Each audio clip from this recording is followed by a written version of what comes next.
And look at you all prompt and ready to shower affection at one of the most important players in this franchise's history. I'm Daryl Ray. I'll be your host for this little soiree tonight. And also let me say hello to those consuming this grand event on our broadcast partner, Valley Sports Southwest. I should have recorded this.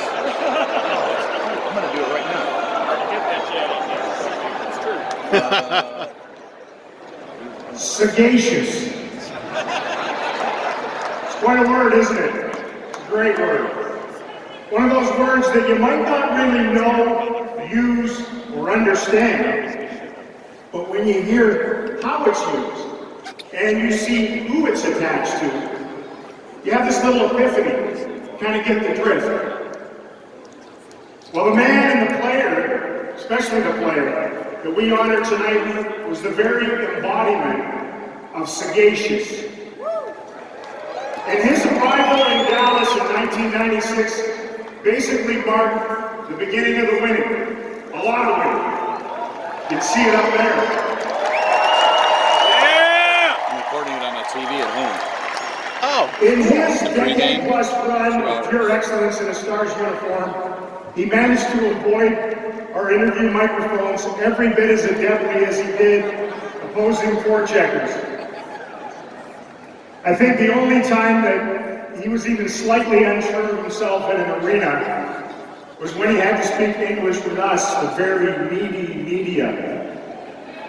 Zuby would have loved the COVID era. Zoom media would have been his bailiwick. In reality, he really didn't have to talk. His play spoke for him, it spoke volumes, and it resonated with all of you, with all of us. At the offensive blue line, he was at his most elusive and creative. For those poor opposition forwards tasked with covering him, you almost felt sorry for them. It was like trying to wrestle a ghost. And those big, mean, nasty forecheckers, hard-charging, hell-bent on plastering him against the glass, the end boards, it was like trying to nail Jello to a tree. Frustrating and futile.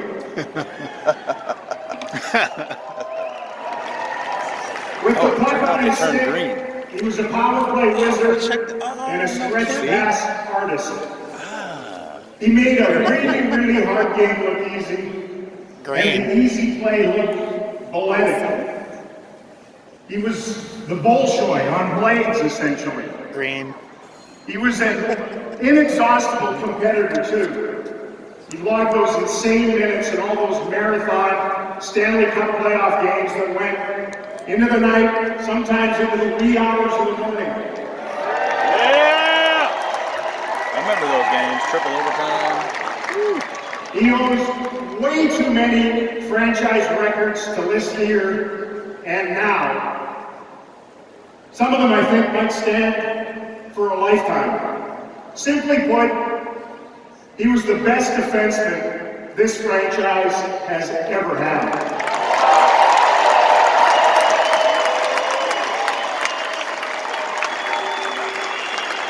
So what an appropriate honor he is having bestowed upon him here tonight in front of all of you.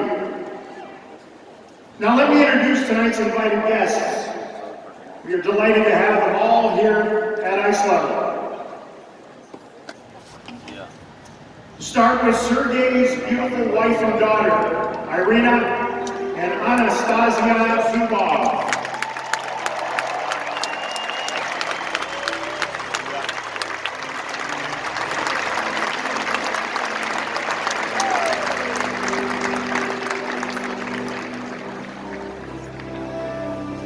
Sergei's sister-in-law, Katerina Koskina.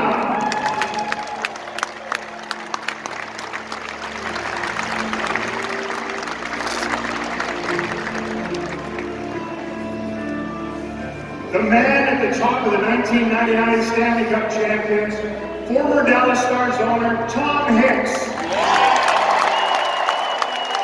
Woo!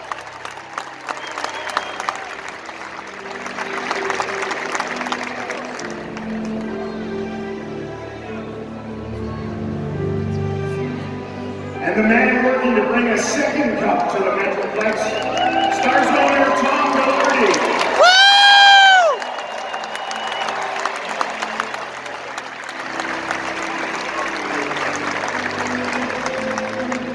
The president and CEO of the Dallas Stars, Red Alberts.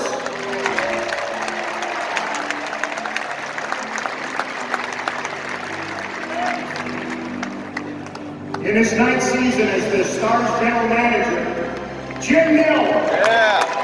Woo! That dude's awesome. He's with the Red Wings for a Oh, yeah? Representing the Masterton family in the memory of number 19 Bill Masterton, his son Scott.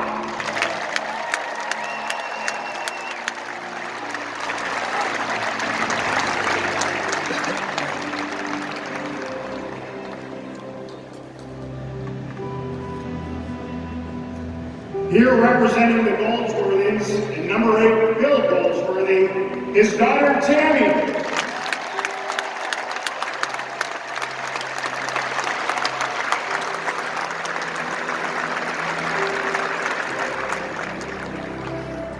His number 9 was retired right here in 2014.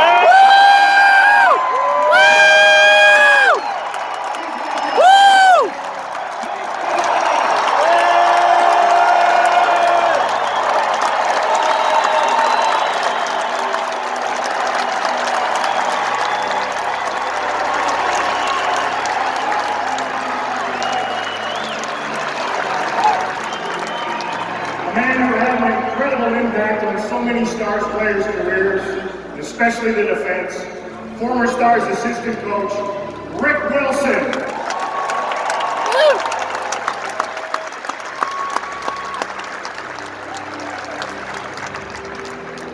He was the Dallas Stars assistant general manager and then GM, currently manages, he's the president of hockey operations for the division rival St. Louis Blues, Doug Armstrong.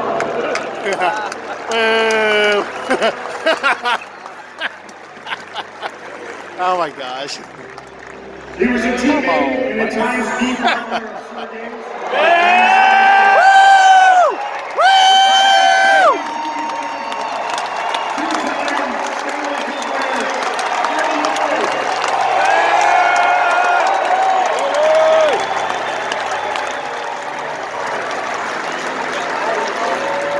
Another member of that sensational defense group, and the first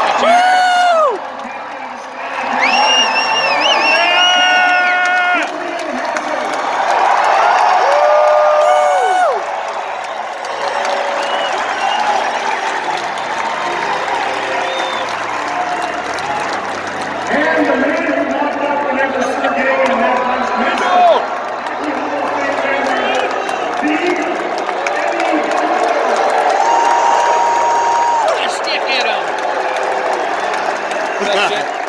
People get in front of his goal, he'd take the stick and jack him right in the nuts. Sure. Oh, man. Eddie! Eddie! Eddie! Eddie! Eddie! Eddie! Woo! They never forget. They never forget. They love you guys. Well, welcome to all of you. It means a lot to Sergei that you make your way here tonight. And with that, I'll look back at the incredible career of number 56. In July of 1996, General Manager Bob Gainey traded Kevin Hatcher to the Pittsburgh Penguins for Sergei Zubov. He was very talented with his hands, with his feet, and most of all with his hand. The raw but gifted Zubov immediately fit into the Stars lineup, providing a new offensive element on the back end. What he brought to us was composure with the puck. He had such great patience, such great vision. He made everybody that played on the ice with him a lot better. His unique vision with the puck and playmaking ability lifted the Stars to new heights as the team would win their division 5 consecutive seasons upon his arrival. You could tell that the game slowed down for him. I've never personally played with anybody that can do all of the things that he was able to do. the trade is considered one of the best in Stars history, as Zubov would go on to become the franchise's top scoring defenseman.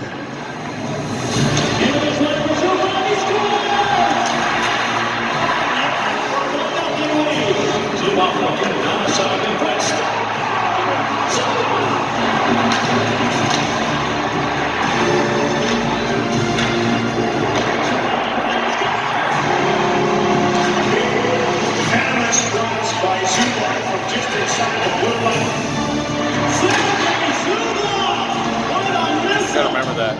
Venomous blast. He always. Number one star flash game here, number 56, Sergei Zubov. Oh, they shut off. Something different. Does this thing hook up to the fucking... Ladies and gentlemen, There we go. man of the night, number 56, Sergei Zubov.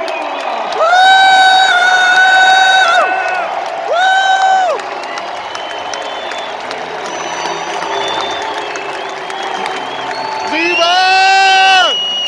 Zoo! Woody!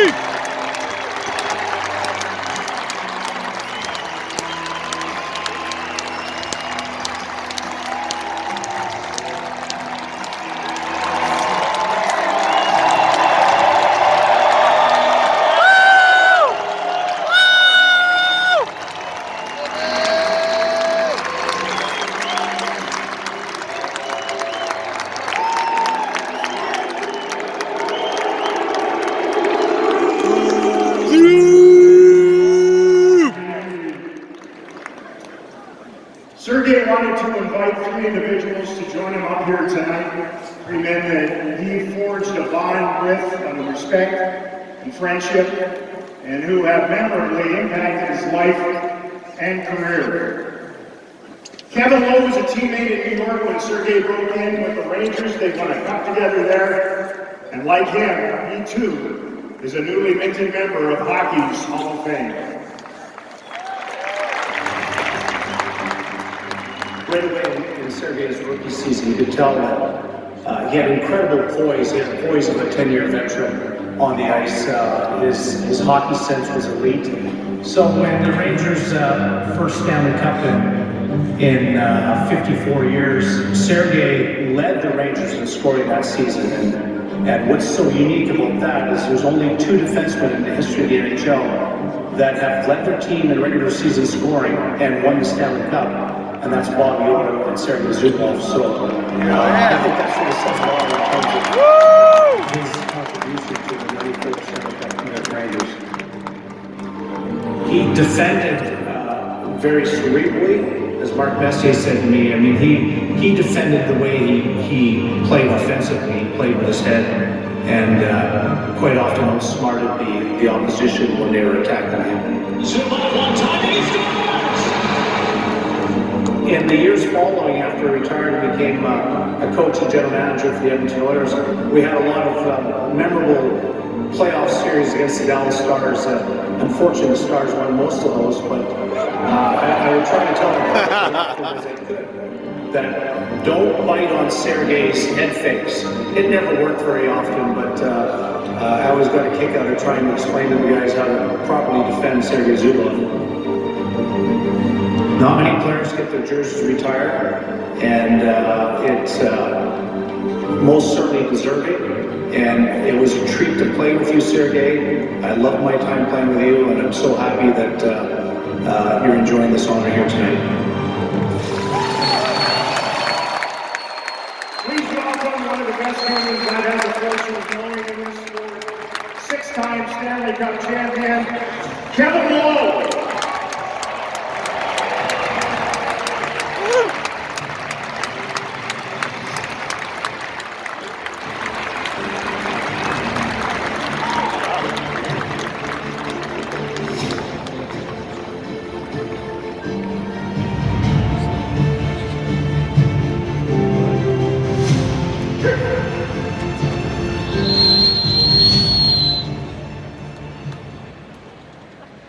For the entirety of Sergei's career in Dallas, the inflection in this man's voice just hit a little bit different whenever Zubov had the puck. He was the play-by-play soundtrack to Zuby's nightly genius and my broadcast partner for 18 seasons. Ralphie. Yeah. Short! When the shootout first came to the National Hockey League and everybody was struggling to understand the strategy and what to do with it and all of that, Gabe Tippett knew one thing. His best player should probably lead off the shootout. And on a team with a whole lot of really, really good players, Sergei Zubov went first in the shootout every single time. Here comes Zubov, the assassin, floats, shoots, scores. I mean, easy. Here's how Sergei Zubov made me a better play-by-play guy. Early in my career, I was anxious, I was moving fast, I was stopping until the guys to score. With Zuby, you had to slow down. I had to look around the ice. I had to look where Zuby was looking. It wouldn't be that first play, or the second play. Might not be the third play or the fourth play.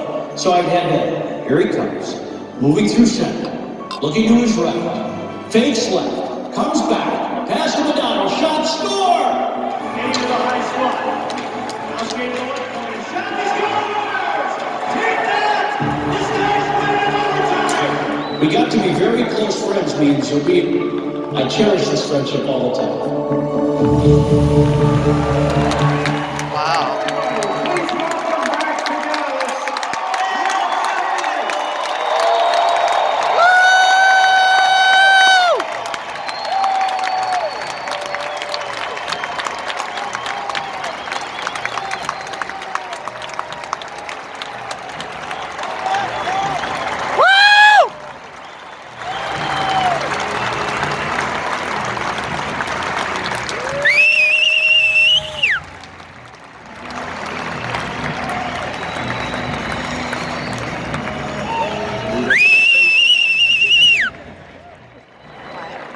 Thank you.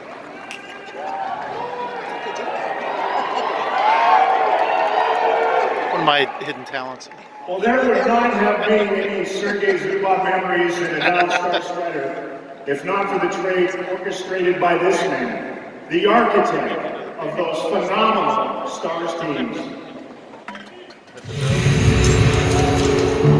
In 1995-96, the Dallas Stars missed the playoffs, and we were looking to change the culture of our team, reboot our team for the following season.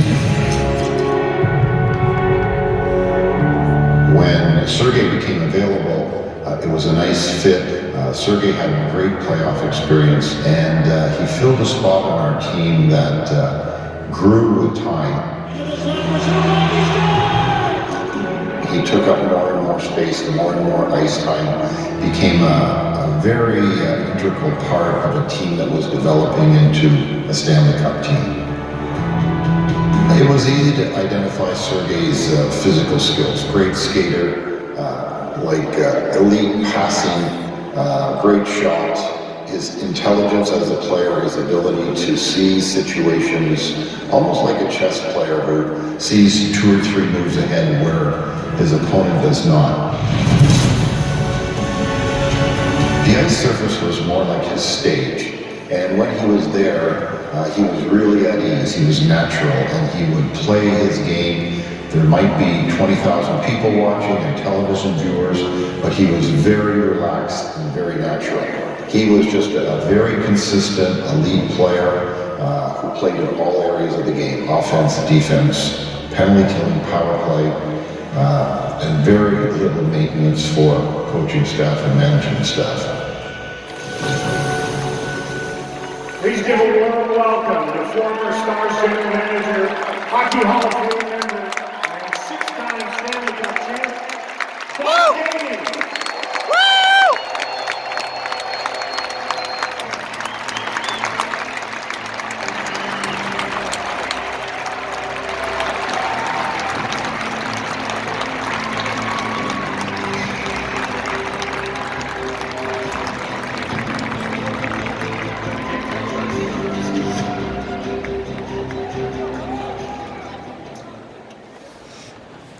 Okay, Zuby. After avoiding microphones most of your career, you can't dodge this one. Woo! Zoom! The stage is all yours, buddy. Zoom! Zoom!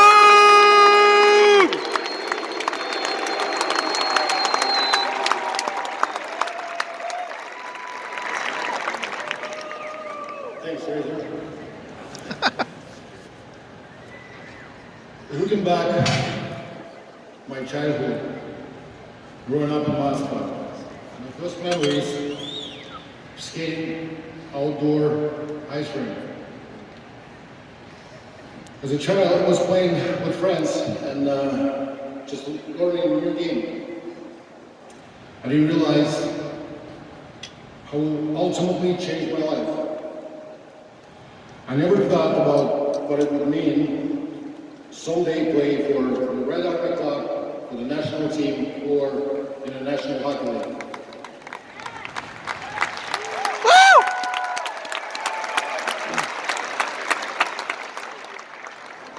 But as I got older, hockey became my life and my obsession. I owe the game everything and how it brought me to this stage and in front of you tonight. Hockey is a team game, and without so many people who encouraged me, coached me, and pushed me, I wouldn't be here today.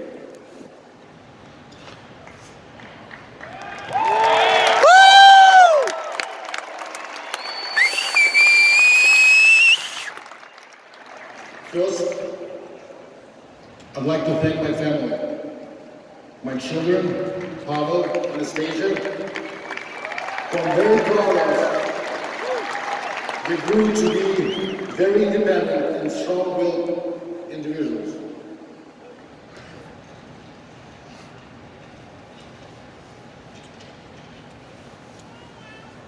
My beautiful wife, a very special person.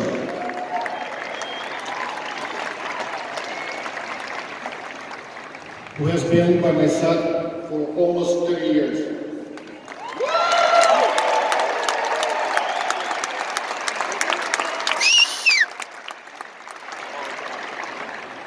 You've been my best friend, my partner, my voice of reason throughout this whole journey. And words cannot explain how grateful I am having you in my life.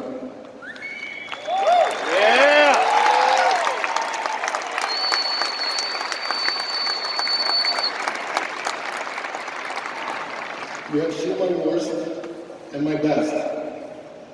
You helped me to make all the right decisions and never give up on me when I did not make the right ones. Yeah, that's true.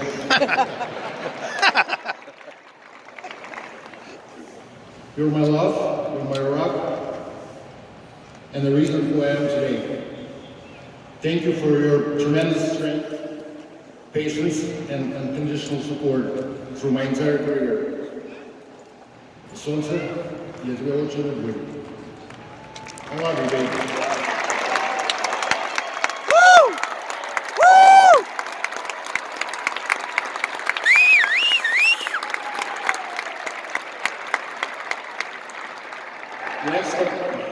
Next, I want to thank my coaches, trainers, teammates, and my friends who taught me how to do the little things right in the game. Many of them here tonight with me.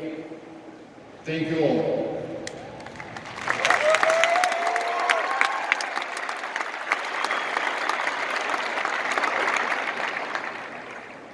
I want to thank three of you on the stage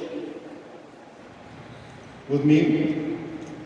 You're here because the impact you made on me and how much I appreciate that you have taught me over the years. Kevin, thank you for being like a big brother in the early days of my career in New York.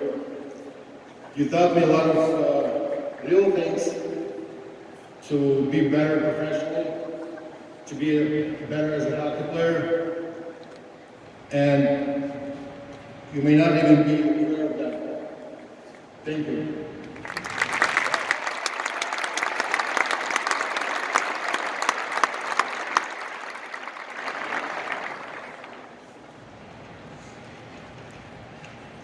Ralphie, Woo! you're my buddy on the ice, and someone who always made me feel comfortable in any situation. I've always felt like I could share anything with you, and I did. Thank you.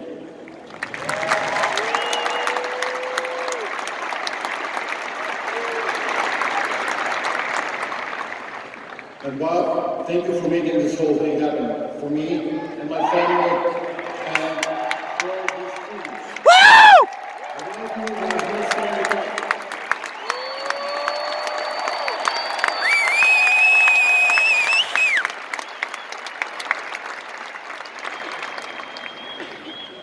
I also want to thank Mr. Hicks for his hospitality and commitment to build a championship caliber team. Thank you.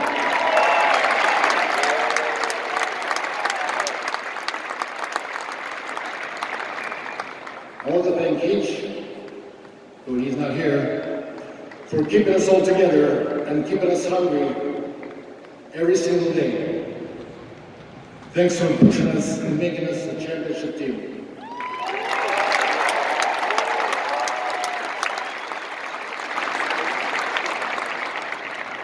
Rick Wilson,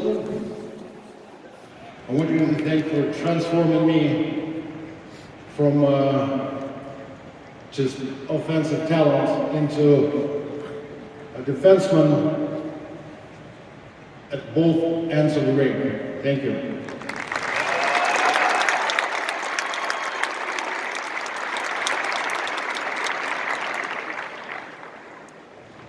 I want to thank Dan Stukel for being like a babysitter to all of us. You made our life easier so we could focus on just winning the hockey games.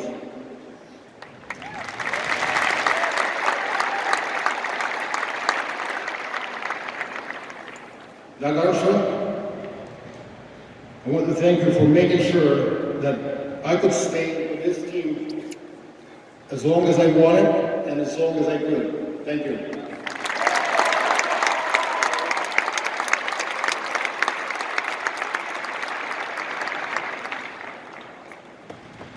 Also, I want to thank JJ McQueen for kicking my butt every day, making sure I could play big minutes in the big games.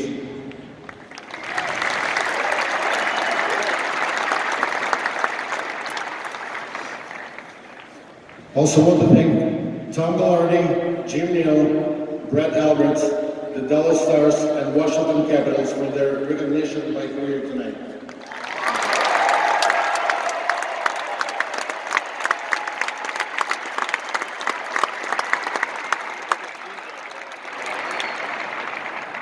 I also want to thank my goalies, Marty, Woo! and Amy.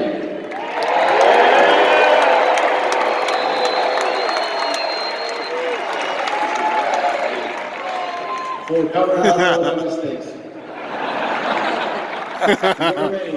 There were many. Thank you.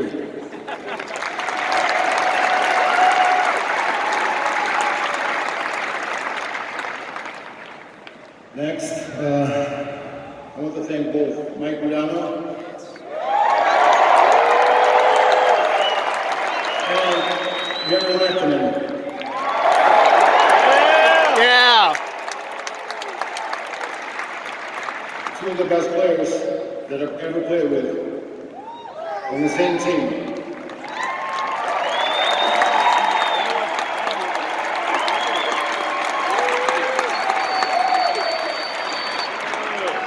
And the two guys that I'm proud to share the reference in this building.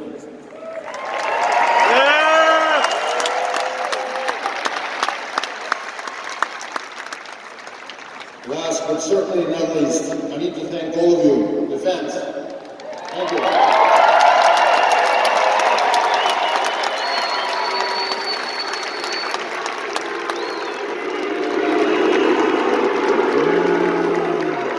As you know, I never spent a lot of time in front of cameras or microphones, so you probably never really got to know me well during my career.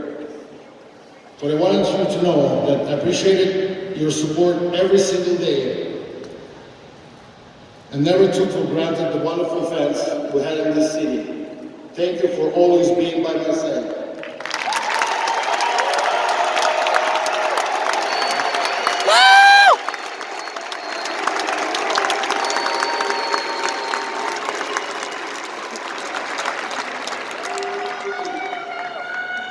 Joining these other numbers that hang above, Masterton, Goldsworthy, Broughton, Madonna, and Lettinen, is humbling. I feel truly honored to join them. 26 years ago, the city of Dallas welcomed me. Today I say thank you to this team, to this city, and to you fans for being such a big part of my life.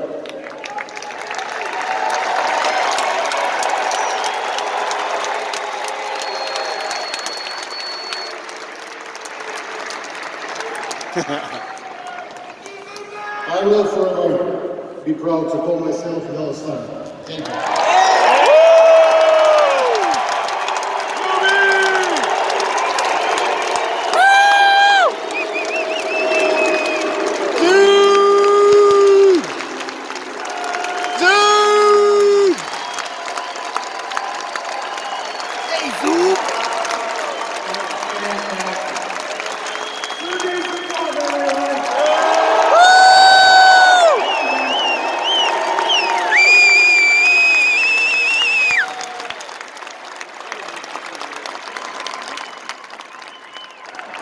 Of course, you've set the bar pretty high for our last band come Valentine's Day next month, though.